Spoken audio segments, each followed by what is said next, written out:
Hi friends, welcome to my channel. ఈరోజు అయితే మనం అహోబిలంలో ఉన్న నవనరసింహస్వామి క్షేత్రంలో అయితే దర్శించుకుందాం. ఈ అహోబిలం ఎక్కడ ఉందంటే ఏపీ నంద్యాల డిస్టిక్ ఆలగడ్డ మండలం నుంచి 26 కిలోమీటర్స్ దూరంలో ఈ అహోబిల క్షేత్రం అయితే ఉంటుంది. ఈ అహోబిలం అనేది రెండు భాగాలుగా ఉంటుంది. ఒకటి ఎగువ అహోబిలం, రెండవది దిగువ అహోబిలం. ఈ ఎగువ అహోబిలం అనేది టోటల్ గా ఈ నల్లమల ఫారెస్ట్ లో అయితే ఉంటుంది. ఎగువ అహోబిలం అనేది విలేజ్ అయితే కాదు, ఓన్లీ టెంపుల్స్ అయితే దర్శనమిస్తాయి. అది కూడా మనకు డీప్ నల్లమల ఫారెస్ట్ లో ఈ అహోబిలం అయితే దర్శనమిస్తుంది. ఈ నల్లమల ఫారెస్ట్ లోని మనం 5 నరసింహస్వామి ఆలయాలను అయితే దర్శించవచ్చు. ఒకటి ఉగ్ర నరసింహస్వామి, రెండవది వారాహ నరసింహస్వామి, మూడవది మాలోల నరసింహస్వామి, నాలుగవది జ్వాలా నరసింహస్వామి, ఐదవది పావన నరసింహస్వామి. వీటితో పాటు ఈ ఎగువ అహోబిలంలో మనం ప్రహ్లాదుడు చదువుకున్న బడి, ఉగ్రస్తంభము, వీటన్నిటిని మనం ఈ ఎగువ అహోబిలంలో దర్శించవచ్చు. ఈ దిగువ అహోబిలంలో వచ్చేసి 4 నరసింహస్వామి ఆలయాలను అయితే దర్శించవచ్చు. ఒకటవది చాత్రవట నరసింహస్వామి, రెండవది యోగానంద నరసింహస్వామి, మూడవది భార్గవ నరసింహస్వామి, నాలుగవది కారంజ నరసింహస్వామి. ఈ 4 నరసింహస్వామి ఆలయాలను మనం ఈ దిగువ అహోబిలంలో దర్శించవచ్చు. ఫ్రెండ్స్, వీడియో చూస్తున్న వాళ్ళందరికీ ఒక చిన్న రిక్వెస్ట్, మా వీడియోస్ని ఎవరైనా కొత్తగా చూస్తుంటే మా ఛానల్ను లైక్ చేసి సబ్స్క్రైబ్ చేయండి. ఓకే, మనం ఈ వీడియోలో వచ్చేసి నవ నరసింహస్వామి క్షేత్రంలో ఒకటైన చాత్రవట నరసింహస్వామిని అయితే దర్శించుకుందాం. ఈ చాత్రవట నరసింహస్వామి వచ్చేసి దిగువ అహోబిలం నుంచి 1.5 కిలోమీటర్ దూరంలో ఈ చాత్రవట నరసింహస్వామి ఆలయం అయితే దర్శనమిస్తుంది.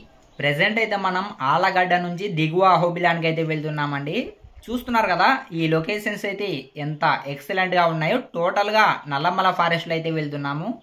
ఈ చాత్రవట నరసింహస్వామి గురించి తెలుసుకున్నట్లయితే దిగువ అహోబిలంలో యోగానంద నరసింహస్వామికి వాయు దిశలో ఒక చిన్న గుట్టపై కొలువై ఉన్నారు ఈ చాత్రవట నరసింహస్వామి. చాత్రవట నరసింహస్వామి అని పేరు ఎలా వచ్చిందంటే, చాత్ర అంటే గొడుగు, వట అంటే మర్రి చెట్టు.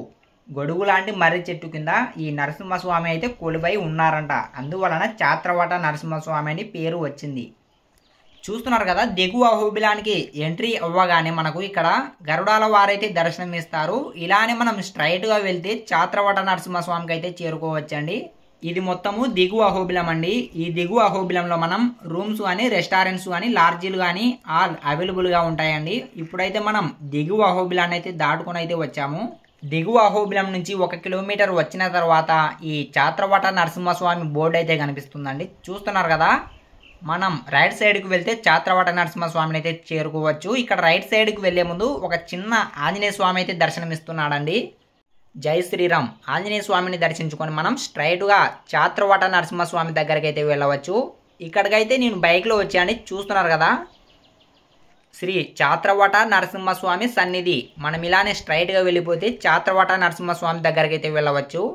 ఫ్రెండ్స్, మనమైతే చాత్రవట నరసింహస్వామికి అయితే దగ్గరలో ఉన్నామండి. చూస్తున్నారు కదా, మనకు అక్కడ స్ట్రైట్గా కనిపిస్తున్నదండి చాత్రవట నరసింహస్వామి సన్నిధి.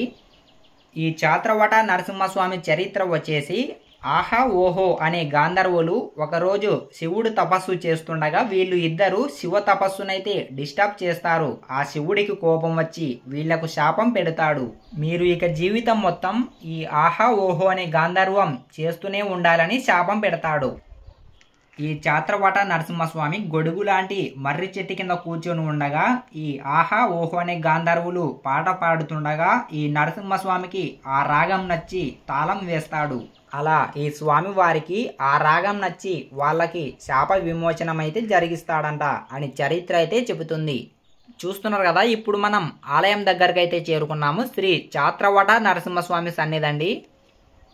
ఈ ఆలయంలో మనకు స్వామివారు వచ్చేసి తాళం వేస్తున్నట్లుగా దర్శనమిస్తాడు. తాళం వేస్తున్నట్లుగా అంటే భజన చేస్తున్నట్లుగా దర్శనమిస్తాడు. చూస్తున్నారు కదా, ఈ చాత్రవట నరసింహస్వామి సన్నిధి ఏ విధంగా ఉందో. మనం ఎక్కడికి వెళ్ళినా ఆలయ గర్భగుడిలో అయితే మనకు ఫొటోస్ కానీ, వీడియోస్ కానీ అలో ఉండదండి. చూస్తున్నారు కదా, ఇది టెంపుల్ బ్యాక్ సైడ్ వ్యూ అండి. చూస్తున్నారు కదా, మనం ఈ దిగువ అహోబిలంలో ఎక్కడికి వెళ్ళినా బైక్తో అయితే వెళ్ళవచ్చండి. ఎగువ అహోబిలంకి వెళ్ళిన తర్వాత మనకు అక్కడ ట్రెక్కింగ్ అయితే ఉంటుంది. మనం నడుస్తూ కొండపైకి అయితే వెళ్ళాల్సి ఉంటుంది. ఓకే ఫ్రెండ్స్, చాత్రవట నరసింహస్వామిని అయితే దర్శించుకున్నాం కదా.